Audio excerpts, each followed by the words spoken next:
Now, it's 15 years since Facebook went live. Back then, John Howard was Prime Minister, Michael Jeffrey was Governor General, and no one was distracted by mobile devices. With a look at how the social media landscape has changed, here's Dr. Tama from Curtin University. Tama, welcome. So it was a different world back then. Let's start with Facebook. How's the site changed over the last 15 years? Oh look, Facebook has gone from almost a prank set up in a college dorm all the way to being something that has more than 2 billion global users and owns not just Facebook itself, but a number of the other most popular social media platforms. So it is a giant. It is with almost everybody that uses a mobile device in some form, and it's where a lot of our commerce, a lot of our communication, and indeed a lot of our politics happen. So it's incredibly important today. Well, as you say, social media has changed day-to-day life, not just in the amount of time people spend checking sites. Where's been the biggest change in your view? I guess the biggest change in Facebook's sort of 15-year history has been the transition onto mobile devices and the fact that Facebook travels with us wherever we go, the fact that we snap photos, the fact that we message people, the fact that we look at Facebook when we're on a bus or when we're in a waiting room, the fact that it's always with us, I think is probably the biggest and most important change, and the fact that changes the way that we interact with the world. Moving away from Facebook to look more broadly at social media, how do you see it developing and influencing life in the future?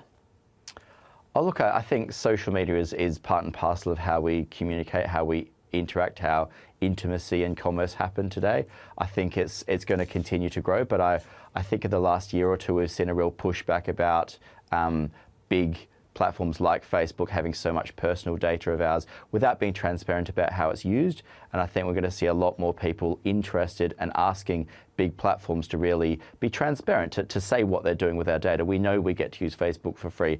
We know that we're exchanging personal information for that, but we should have some rights to know exactly how that's being used. And I think after the Cambridge Analytica scandal and things like that, we're going to see a lot more people being more forthright about saying, we want to know what's happening with our data. What is the exchange that we're making? Yeah. What are the other big downsides of social media then, in your view?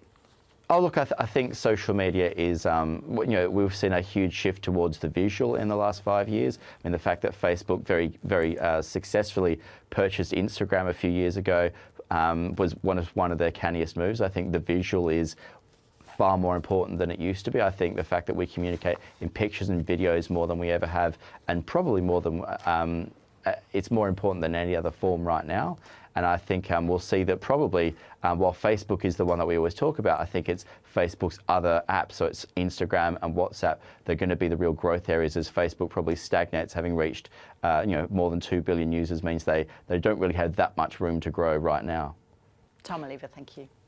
My pleasure.